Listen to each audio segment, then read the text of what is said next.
let's start with my name. My name is Fernández. I was born in Havana in the middle of the Depression. Actually, it was 1934. And since then, I went to school in Cuba. My parents are, my mother was a teacher, and my father was a small businessman. And I remember, I got a good education according to what Cuba was offering education in those days. So I get a very good education in private schools and things like that. Then in the 50s, I came here to study in a prep school and learn English, some commercial things about it, commercial, I don't remember now. And from there, I come back to Cuba, trying to get into the university, but this is 1952, 1953. Batista came with the coup and they closed university. So I started to work with my uncle there, in the business he got there. And in 1960, well, I married my wife, and we went to Mexico, and we came to New York. And I decided to remain here because I disagree with the system anyway.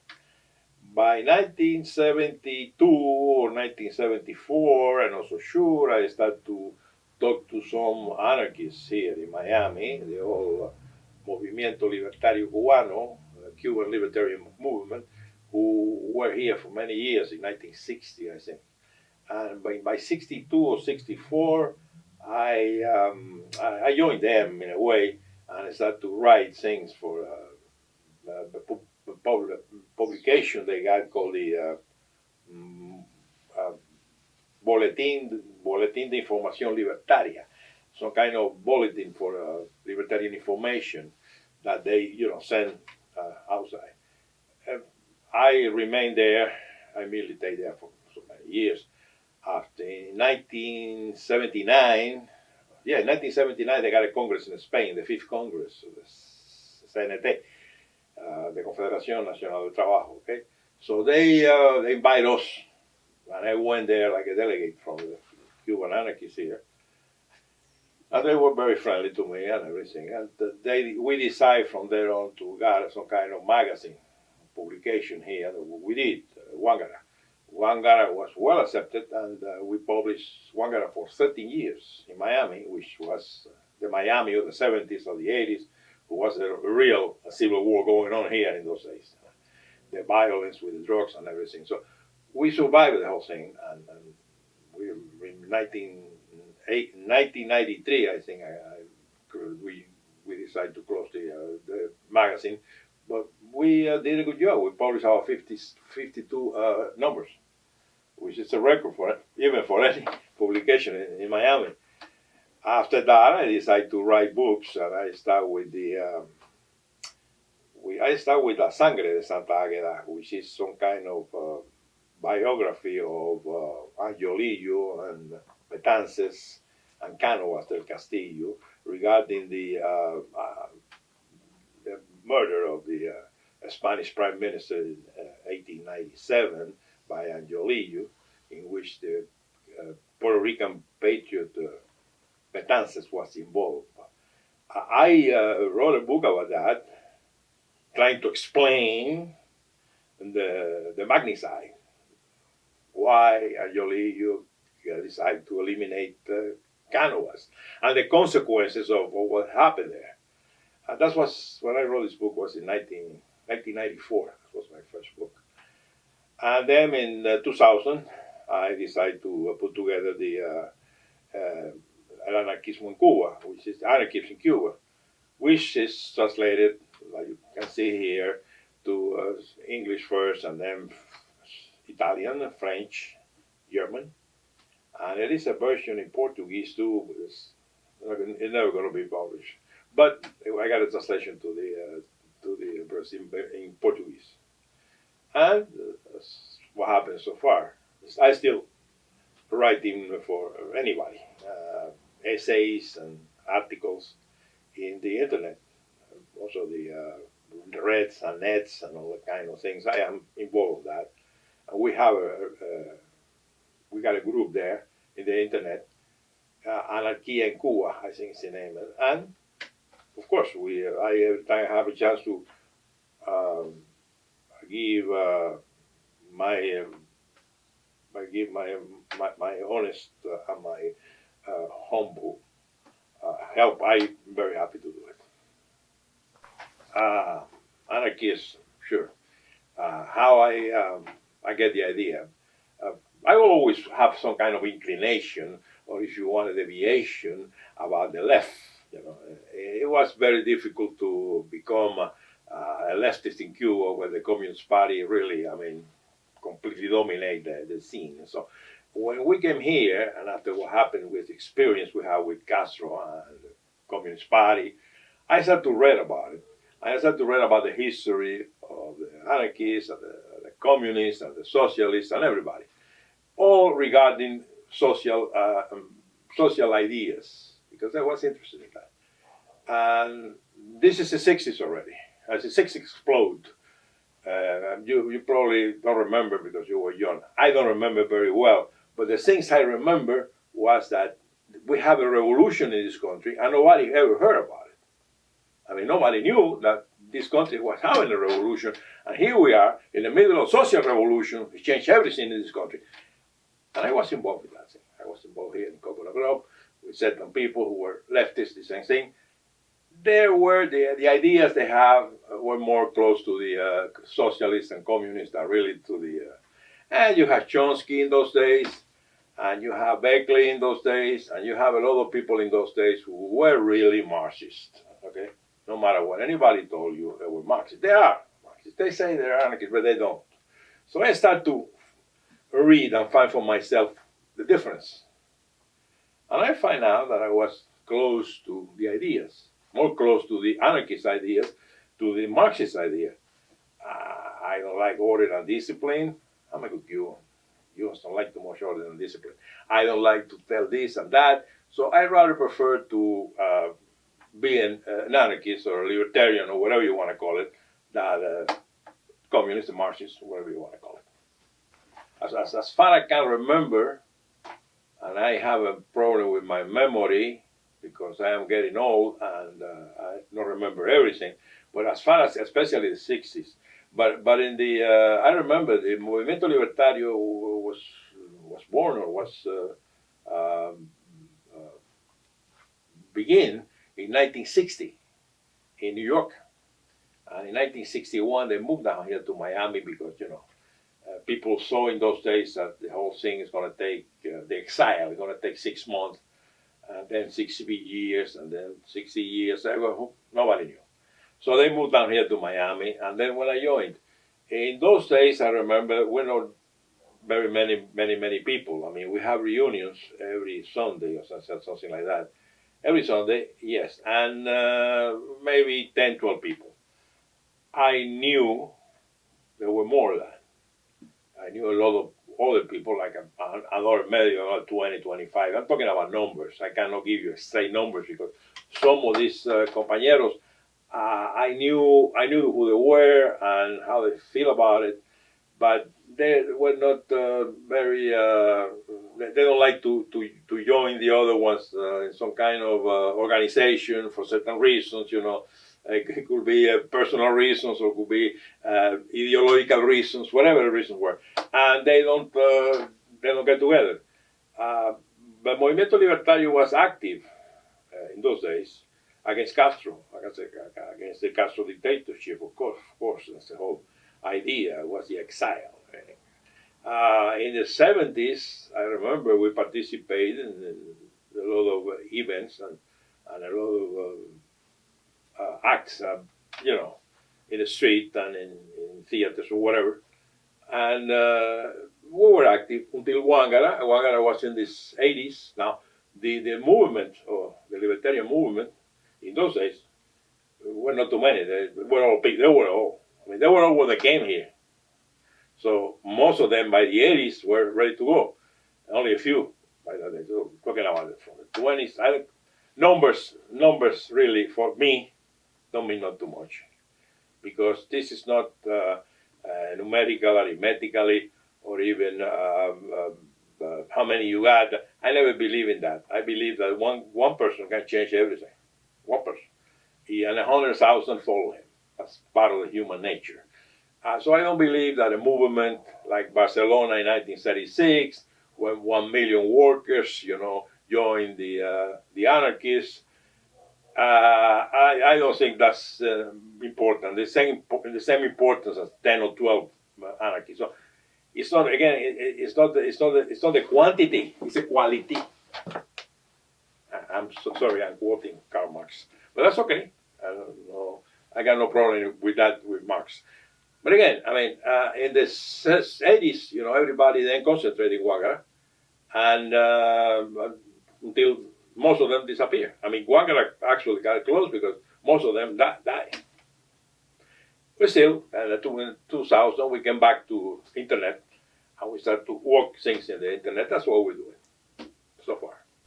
Okay, so yeah, how did anarchism get to Cuba, and what's the history of Cuban anarchism? Well, that's the long story. For that questions, I will recommend my book, which goes from 1883 to 2000. And you can read there all the details about what's happening there. We oppose the Spanish colonialists. We oppose the American intervention and American protectoration or protectorate or whatever. We oppose the capital, and we oppose the church, and we oppose everybody, and that's the reason why we lost it. Because you cannot have too many enemies, and we did have a lot of enemies. Everybody was against us, and we were against it. That's the final result of the whole thing. But in the 20s, we organized the working class. We got influence, I would say. Yes, that's the only word I can use now. Influence in the labor movement more than anybody else. I mean, we also in the 19th century and the beginning of the 20th, I would say until 1930 or something like that, we were the more important ideas in the working class. Well, after that, because of the persecution of the different people who hate us, which were so many, we become a minority on the syndicalist and the working class history. So that's what's happening. That's what's the story in so far. But again, my book, everything is in detail.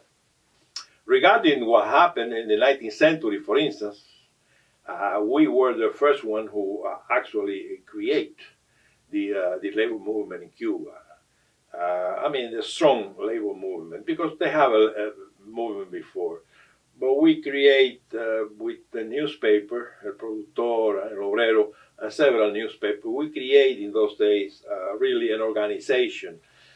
We got a couple of Congress, one in 1887 and one in 1892. A Congress of Workers, maybe 40 or 50 unions belong to that. That was a good thing because that's the beginning of the working class in Cuba, and they were organized by the anarchists. Of course, we enter this century. We gotta have the intervention. The American intervention was the first people who become, let's say, friendly. They weren't friendly because the anarchists in the United States were very active in those days, and they committed a lot of good deeds and bad deeds, and the deeds by that and that. And of course, the Americans don't like us very much in Cuba. Same story. So first we have some kind of difference with the American authorities. After that, they came the Cuban Republic, and the Cuban Republic tolerate us. We were not very friendly of the Republican system because we don't like. We didn't. In those days, they separate. That's one of the things. Anarchists separate anybody who were not according to their ideas. I mean, what you want to call that, whatever you want to call it. But the fact is that they remain with certain ideas, and they don't want to change those ideas, or they don't want to be pragmatic about those ideas. That happened in Spain, and it happened in the United States. And when you do a thing like that, I mean, you close all the doors, even the left, you are creating a situation in which when you are in a bad shape, they're going to jump on you. Everybody's going to jump on you, and they're not going to help. They're not going to show any solidarity to you because you, after all, you were some kind of lunatic that only want everybody free and the ideas of the original anarchists in the beginning of the 20th century. In the second decade of the 1920, second decade of the century, we have organized and we got influenced, and our anarcho-syndicalism was a priority for the workers in Cuba. I would say from 1914 to 1924 or 25, for 10, 12 years, we were actually the ideas who influence. I don't like that we use the word control because that's like the masses, control the masses. That's Marxist. I don't like that. I would like to say better that we have influence in our ideas have influence in the working class. So we create a lot of unions, sindicatos, and we create a confederation. In other words, federation first and confederation later. One confederation in 1925 was great. But in here, the anarchists were more pragmatic, because in that Congress of 1925 in Camagüey, everybody was there. The Marxists and the reformists and the people, public employees, and even the anarchists who, the ideas, if you read the whatever they decide at the end of the Congress, you see that the influence of the ideas are there. However, that was an open Congress for everybody. And some people criticize that, especially the Spanish who came in exile from Primo de Rivera dictatorship. So they disagree with us on that. They were more less pragmatic. They were more formal, and they don't want to get these people inside because these people, Cubans, they believe in that, and they open their arms. Good idea.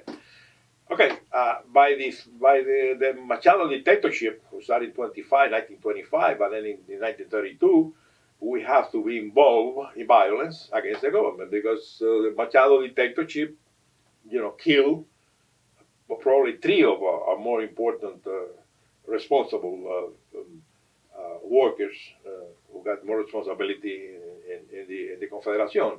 And when he started to kill people and deport people and send people to jail, you have to respond that. That's human nature. I mean, this is nothing. They say, well, the anarchists,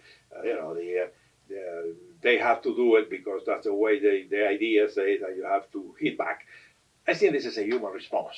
I don't think the anarchists did nothing wrong with that because that's what everybody responds. Unfortunately, I mean, the repression against us was more specific and more stronger than the rest of the opposition, especially the Communist Party, which at the end packed with Machado. And from there, from the 30s, I mean, you see that we are decreasing in people and decreasing in ideas. We were put away by everybody, by the government, by the persecution of Batista in those days, the first time Batista, and by the capitalists, and by the church, and by the military, and you name it. I mean, everybody hate the anarchists. And here comes the Civil War. The Civil War was also a good example of what happened. That's have repercussions in Cuba. When that happened, and when the Republicans lose the war in 1939, a lot of exiles, a lot of Spanish exiles went to Cuba. As a matter of fact, I think we, according to the information I got, we got fast passports, we got help with the embassies in Paris and Lisbon to help compañeros there, and they arrived in Cuba, and we received them with open arms. The big problem in those days is this depression, nobody got a penny, everybody was broke. And he come about maybe 1,000 compañeros from Spain, and they were in the same situation, sick, beaten, and finally without work. And they didn't last too much in Cuba. They moved to different places like Mexico, Venezuela, Panama, so on. So in reality, a few remain there. They even separate from ourselves, from the Cuban, I gotta say the natives, well, the Cubans, the Cuban anarchists, and the Spanish anarchists, or whatever you want to call it, whatever words you want to use. For me, everybody was an anarchist. Okay, if you're Italian or you are from Zambezi or you're from Ukraine, I mean, you are an anarchist. In any case, that was one thing. Some of the anarchists become involved in politics with the Partido Auténtico, which was another mistake too. You don't join the politicians. Of course, some of these people was in desperation because they were hungry. I mean, the situation in Cuba was really poverty. We say misery, but not poverty. I mean, there was misery all over. So some people, I understand that human beings sometimes gotta, and they become involved with the politician of the day because this was the only way to survive for them. Fine, I never criticized that, but I don't think that according to the ideas. I mean, if you are really a guy who believes in your ideas, you gotta sacrifice yourself, your spirit of sacrifice. I don't think the Cubans have that spirit of sacrifice like the Spanish got, for instance. It's a matter of character. The Spanish character is built to make sacrifices. That's the reason of the saints and the soldiers and the conquistadores and all the crap, because they're really to sacrifice in order to get something. The Cubans are not exactly that way. I mean, even we descend from the Spanish, we were not that same spirit of sacrifice. So this is a difference there. Nobody knows, I think. Anyway, when Castro came in the revolution, some of the Cubans, anarchists, agree with that. I said it's a good idea that we have Castro here before the revolution won or Castro won the power. After the 1st of January 1959, the movement is divided. They call the Asociación Libertaria de Cuba. The Asociación Libertaria de Cuba was divided among the people who sympathize, approve whatever the government was doing, and the other one who say, we don't trust this guy. I mean, this guy was a gangster, this guy got different ideas, this guy is not too well set in the head. So there was some kind of split there. People make mistakes there too, and that in politics, when you make a mistake, it's very costly. I mean, in life, you make a mistake and you pay for it, but not when you are in politics. In politics, you make a mistake, you got to pay a lot for that. And that's what happened to us. We made mistakes and we got to pay for it. That's the reason why we have to get into exile, move out of the country. I don't want to say run away because nobody ran away. I would say that we got to get out of the country, and we did. Or at least those compañeros. I was not involved in that those days for that. But that's what I know about it. So here we're doing whatever we do necessary. And more or less you have an idea of that. In the end, you can't eliminate me completely. But anyway, let's go back. Let's go back to the question.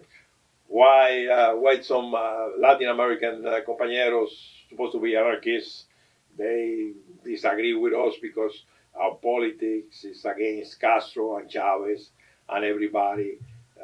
That's typical. First, it's just a typical thing of the anarchist movement. To any anarchist, we disagree with anybody who is in power. Okay, let's start with the beginning. If we disagree with Chavez, like we disagree with Perón 50 years ago, was because Perón was in power. And of course, we are anti-government. Okay, typical anarchist. The politics of being in the opposition for so many years, maybe it's not very productive. I give you that. But it's the essence of the ideas. Being in the opposition and being in revolt. Against who? Against anybody. Somoza, Batista, Perón, Pérez Jiménez, anybody in Latin America. So what happened? He came Castro. Castro for us was not a savior. For some of us, yes, but not for everybody. He was a savior. He was a different kind of dictatorship. This is the dictatorship of the proletariat. Something that smells bad here. It's a rat here. It's what? Proletarians. So we didn't really approve Castro at the beginning because it was not only the government, but also the power, and also the state. But keep that in mind. Revolution is also part of the state. He owned the state. Now, some Latin Americans, compañeros, didn't realize that. Oh, that's okay with me. I got nothing against that. I mean, if you want to believe that Perón was great, fine. Applaud Perón. I myself not going to do it. But if you feel like Argentinians that Perón was a great man, fine. The same thing happened with Chavez. See, some people say Chavez was great. He is great. Or maybe Ortega in Nicaragua. Okay, fine. I got nothing against that. But in my book, an anarchist is supposed to go against the state and against the government and against the dictatorship, which is in Cuba and actually is in Venezuela. So that's the reason why we feel that way. Now, a lot of Venezuelans and a lot of Cubans and a lot of Argentinians disagree with that, or Chileans, for instance. Hey, Chile is an interesting place. Here in Miami, I got proof. In Guángara, we attacked Pinochet for 7 years. We didn't like Pinochet, we attacked Pinochet. Why? Because Pinochet was a dictator. And he owned the state. Okay? Now, with Castro, he's the same thing. I never saw any difference between Pinochet and Castro. Stalin or Hitler. In my book, not everybody thinks that way. Some people say no.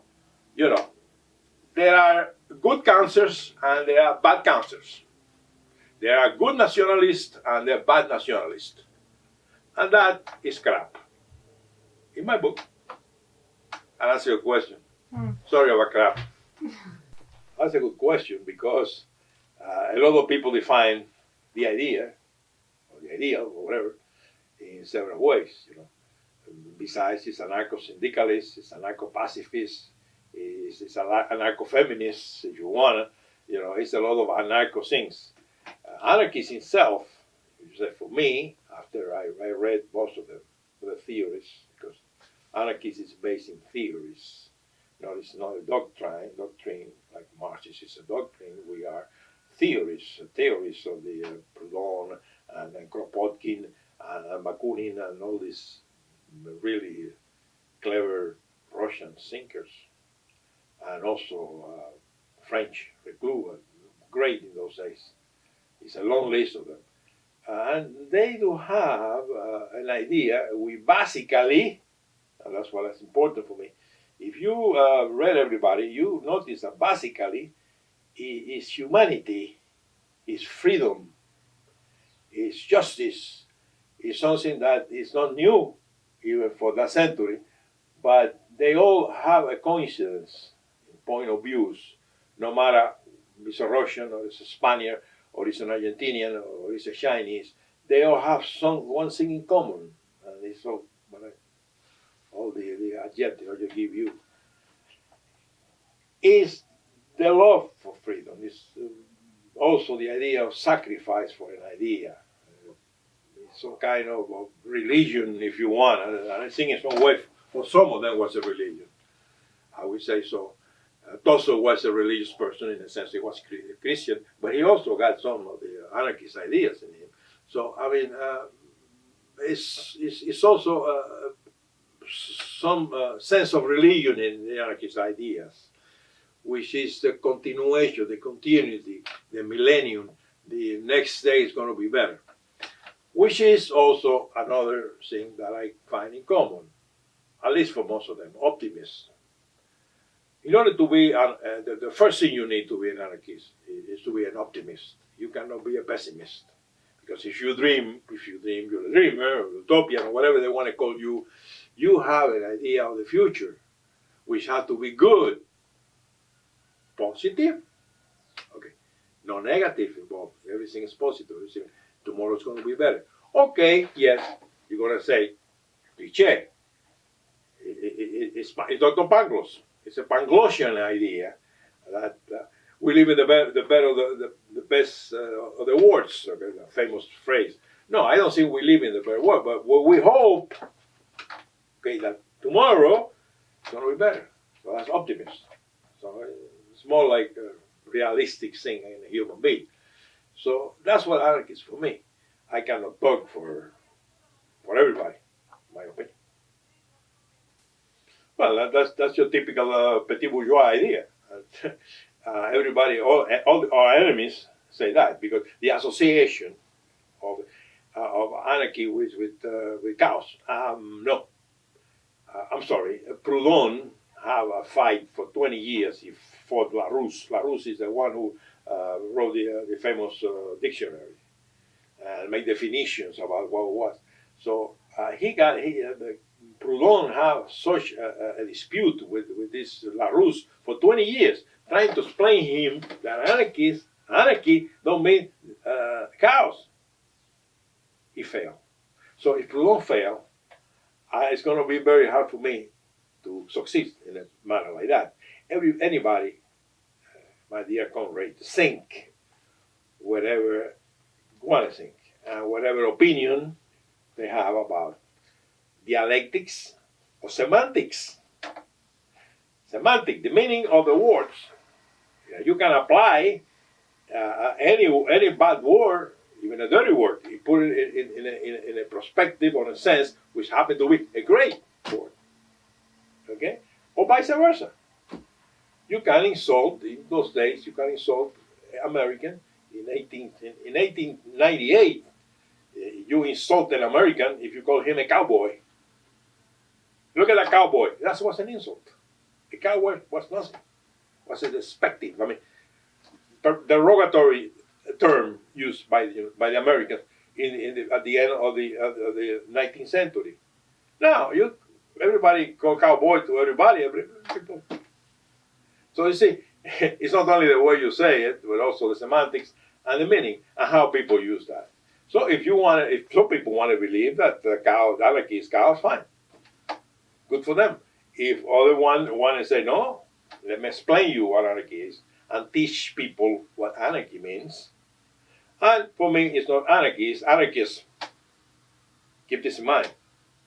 Because anarchy could be confused, but anarchism, not. So when you use the word, you got to be careful not to be confused. Okay? Well, regarding your question about the Cuban government, let me tell you, it's not a Cuban government, it's a Cuban dictatorship who's been there for the last 50 years. Now, you give me the news that, what's the name of the guy in Egypt? Mubarak is deposed today, or he quit, or he resigned. That's a good thing. I'm happy. I will celebrate. But Mubarak was in power for 30 years, and everybody hate him. Castro been there, or the Castro brothers, or the system, has been there for the last 50 years, and nobody complains. Even so, like I explained before, some people in Latin America agree with the revolution and Castro and all that stories and all this comedy or tragedy or whatever you want to call it about Cuba. What's happening in Cuba? Cuba is a backward country. In Cuba, the situation is bad. People are protesting about what's going on there because they don't have not only freedom or justice. They have every day they have less and less to eat because the production is down, and not because I say that here now. It's because the government gotta admit that the production of food is down, and they have to import food to feed the people in Cuba. The most interesting thing here is that we have a blockade, which, by the way, I disagree with them. You give me that question, but I'll give it to you. I disagree with the blockade because the blockade is so good. And why the blockade is so good? Because if there really was a blockade, and the one that the war imposed to South Africa and terminate apartheid, yes, that was a serious blockade. This is not a blockade. This is a joke.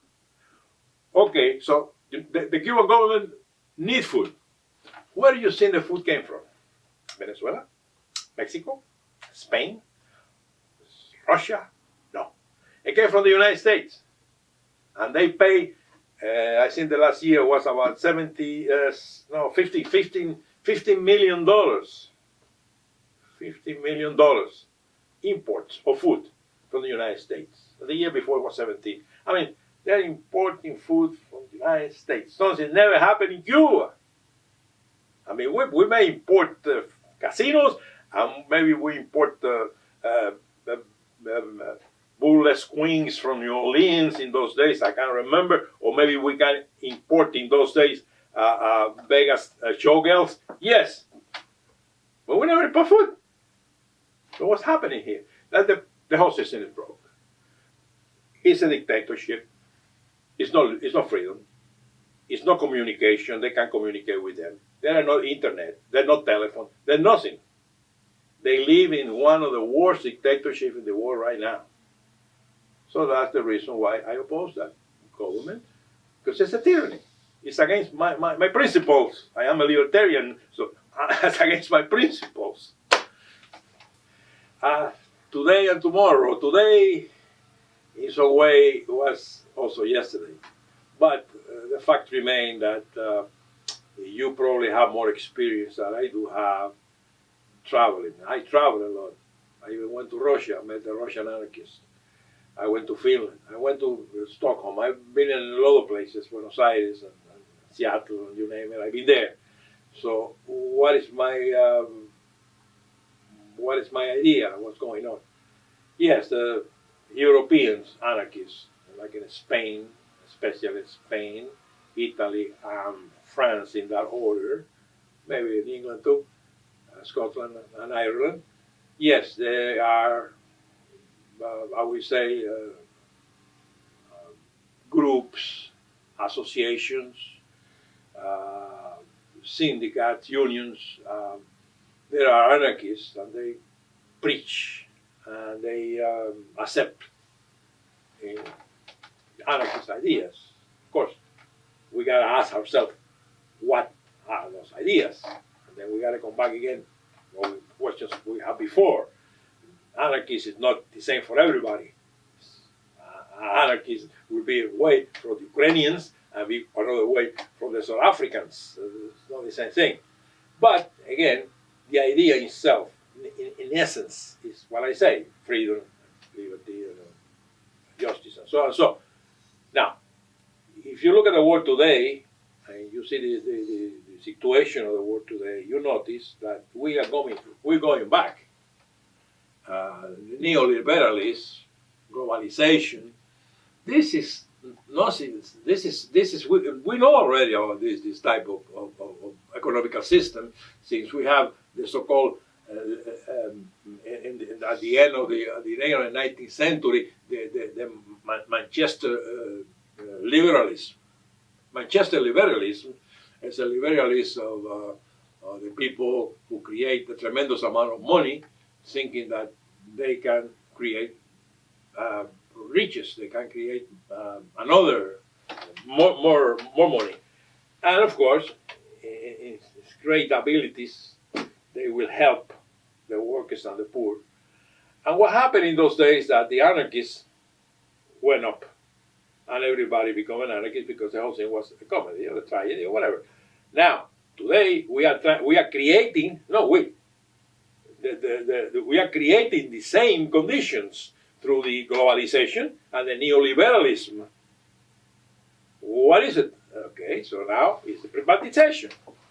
Privatization is we're going to sell, we're going to buy from the state everything, and we're going to run it ourselves. And of course, that's an anarchist idea, they say, because after all, we are weak in the government. Fine and dandy. I don't believe that. But anyway, the fact remains that they are creating the same conditions socially and economically that happened at the last days of the 19th century, when the anarchist was up. And the anarchist was popular, up and everything, because of the conditions. Okay? We are still alive. We survived for the last 100 years because our duty was that, survive to pass the message to the next generation. That's what happened to me and what happened to the people before me, the compañeros before me. And probably it's going to happen to the compañeros after me. Anarchy is not in the next corner, like they saw at the end of the century. That was wrong too. That was one of the mistakes they made. They were too much optimistic. All right, I believe in optimists. I am an optimist. And I think eventually the future, in some way, is going to be anarchist. Why? Because we are going to survive to tell everybody that, yes, it's possible. That's a lot of things we can do. I mean, It's not only one thing we can do. I mean, being an anarchist is just not being an anarchist or call yourself an anarchist. It's simple. That's a simple answer. I think it's a little more complicated. I mean, you know, by yourself, by the history of the anarchists, that we've been persecuted sometimes for ideas. And we have martyrs, we have people who die, and so on and so on. This is a difficult idea to carry on. This is not another idea. This is not a religion that everybody agree with you. So what we do, we have to do more than what we're doing now. It's not only surviving and passing the message to the next generation. That's part of the thing, but that's not the thing. The thing here is how we can be able to make ideas that without denying the ideas of the 19th or the 20th century, create another ideas. In other words, how can we live with this society and with the economical systems and with capitalists and with the church and with the military? How we can, let's say, not say be friendly, because we're never going to be friendly, but at least have certain relationship with them. How can we be able to not to change, but to have another ideas to help us, make it easy for us to keep going. In other words, what I'm talking here is some kind of pragmatism, not only about our enemies, about the left. It's a great opportunity right now. I mean, the left is completely gone. I mean, the Marxists are lost in the desert. The Trotskyites have been in the gulag for so many years they can't see anymore. So, I mean, let's face the facts of life. I mean, this is a great opportunity we have to, not to take over or to invade, but just to have an idea, to exchange ideas with everybody, with the left and with the right and with the church and with everybody, and say, well, exactly how can we make this thing go?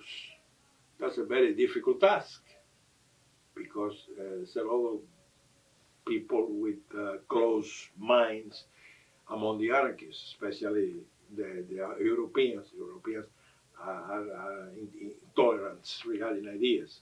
I am not intolerant about ideas. I think we should take from everybody, and everybody should take from us. And then not create a new anarchist or a different anarchist, but something so close to the anarchist that can sit and talk and discuss ideas with everybody. Something which is almost impossible at this point. And as far as I know, it's ridiculous. That's something we can do. Thank you. Thank you, my people. Well, thank you.